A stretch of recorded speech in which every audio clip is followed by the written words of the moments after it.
I'm going to show how to make these standard stereo cards, the standard home style 3.5 by 7-inch stereo cards.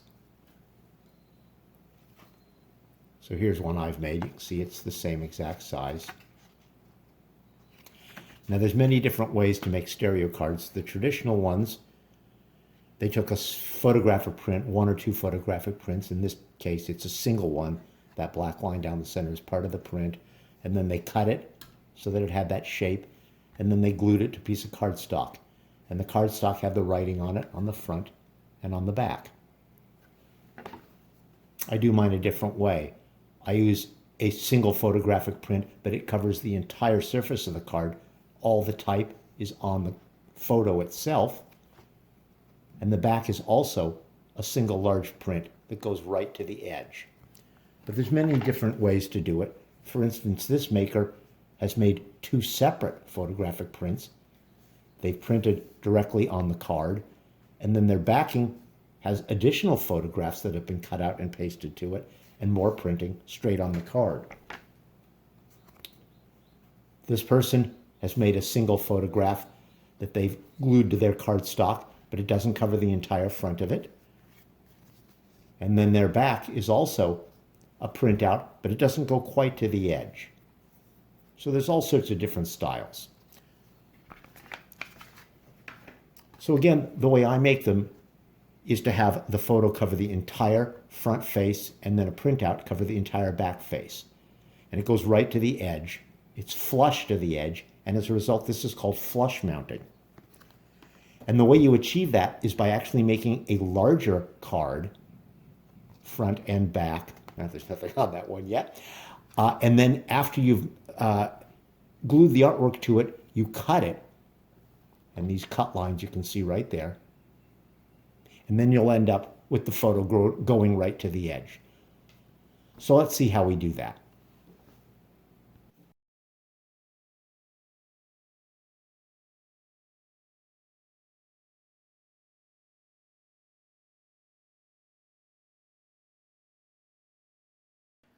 I start out by creating stereo card artwork that is 4 by 8 inches in size. I'm doing it here in Illustrator, but you could do it in Stereo Photo Maker or Photoshop or many other programs. So my artwork is 4 by 8 inches in size, but my final card is going to be smaller. It's going to be what you see within this yellow rectangle, 3.5 by 7 inches, the standard stereo card format.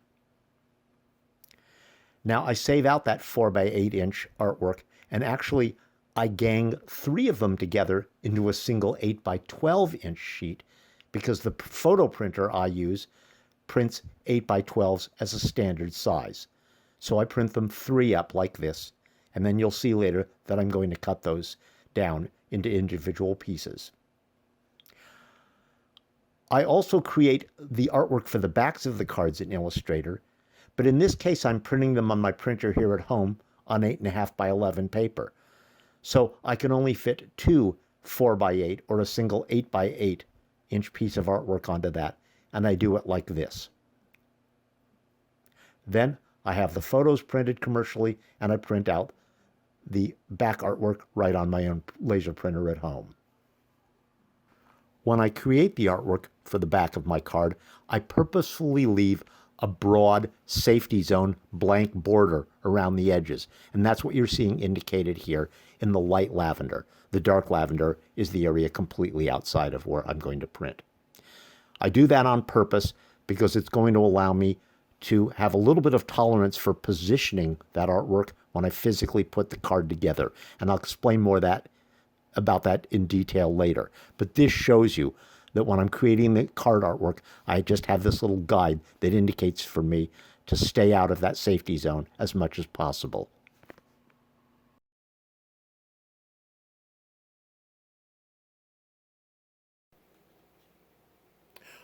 Once all that artwork is prepared, then everything has to be cut, all the adhesive has to be applied to it, then it has to be assembled together, and then the final trimming to finished size has to be done.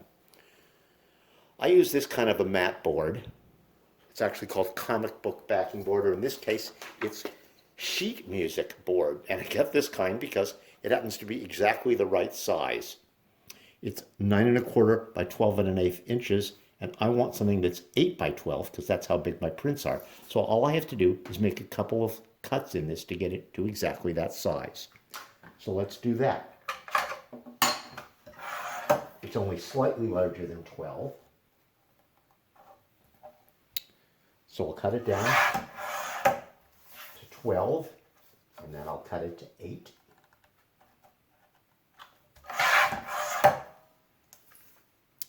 And now I'm ready to go. Now, I apply my adhesive to the board rather than the artwork. It would actually be better to do it the other way around, but I have a little bit of a problem, and that is this unit that I use for putting the adhesive on it sometimes will wrinkle up my artwork, and I don't want it to wrinkle up my photos because they're expensive and I have to send out to have them done. So I put the adhesive on this rather than the photos, and this is too stiff for it to wrinkle it up. I also put the adhesive on the artwork on the back, but since I print those at home, if I ruin one, it's no big deal. I just print out another. So I'm going to apply the adhesive to this.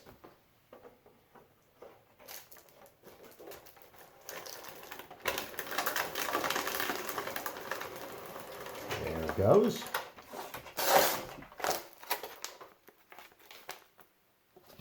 And it did wrinkle it up a little bit. If this had been a photo, it would have ruined it.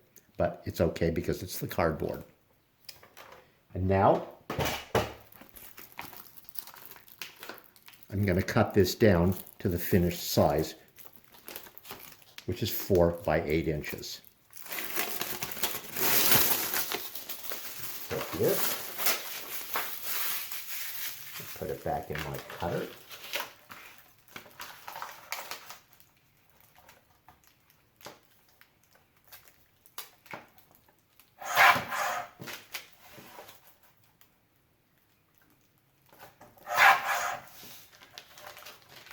Okay, so these are 4 by 8. They've got the adhesive on one side. I'll put the print on that, and then I'll prepare the back.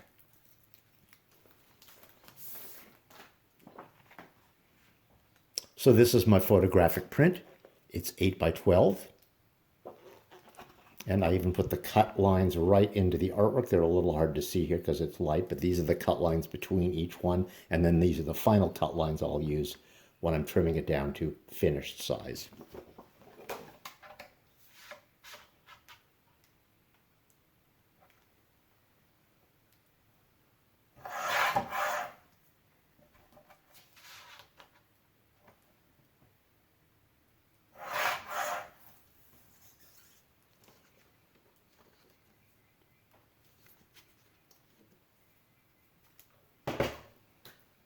So now I'm going to put these onto the cards.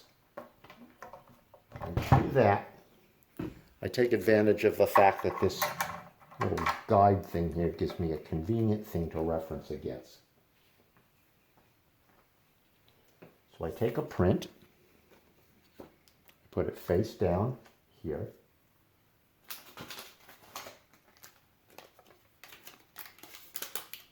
Then I strip this up, backing off, to reveal the adhesive. And I simply put it against the print.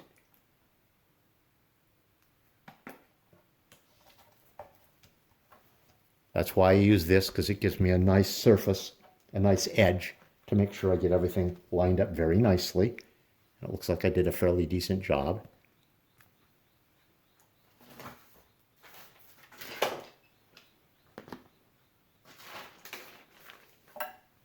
And then I burnish it down to make sure it's on there good and that there's no bubbles or anything else.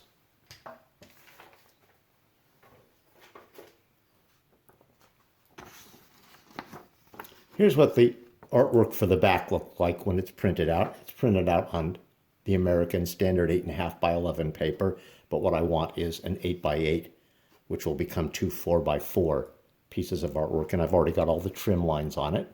So the first thing I'm going to do is trim it down to 8 by 8, and then I'll apply the adhesive.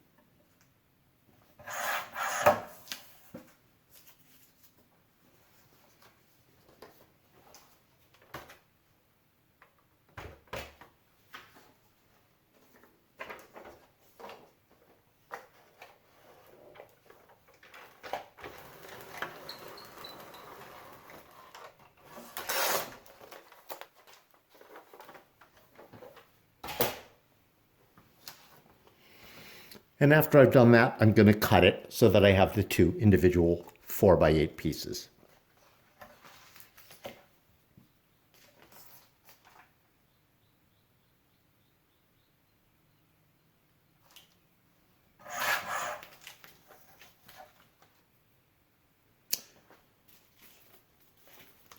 Okay, next I'm going to apply the back artwork, which now has adhesive on it, to the card that has the print on the front. So here we go. I'm taking that apart. I'm putting it down here the way I did before, up against these two edges.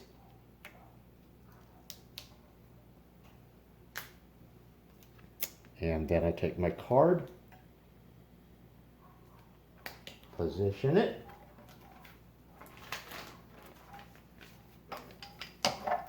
push it down, and I've got the card artwork on the front, and I've got the back artwork on the back, and the next step is going to be to trim it. Now, it's important to note this is why I leave a little bit of blank area around the margins. When I trim it, I'm going to trim to these guidelines here so that the front artwork will always be trimmed properly because I use the guidelines. But let's say I didn't position this very accurately because there's always some tolerances when you cut things and when you position them. Look on this one, I've got this print, didn't quite make it to the bottom. So by leaving myself a little blank space around the back, it means that even if it gets shifted up or down a little bit with respect to the back, that when I do the final trim, it won't be cut off. So it's just a little safety margin that allows me to shift things up, down, left, right, and not have to worry that they'll be cut off.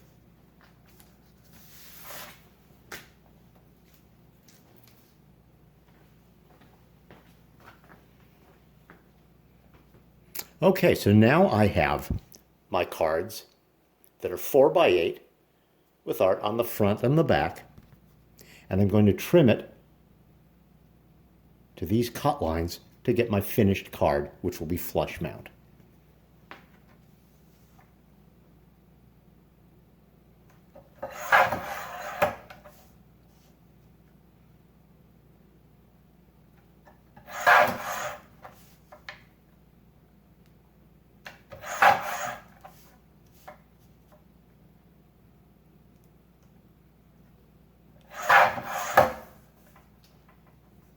So now I have a finished card with artwork on the front and the back. And the very final step is to take my corner rounder and round the corners.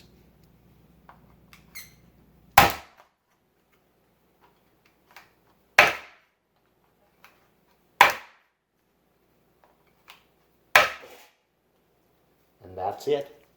That's my finished stereo card. Corners rounded, flush mount artwork. Looks very clean right to the edge.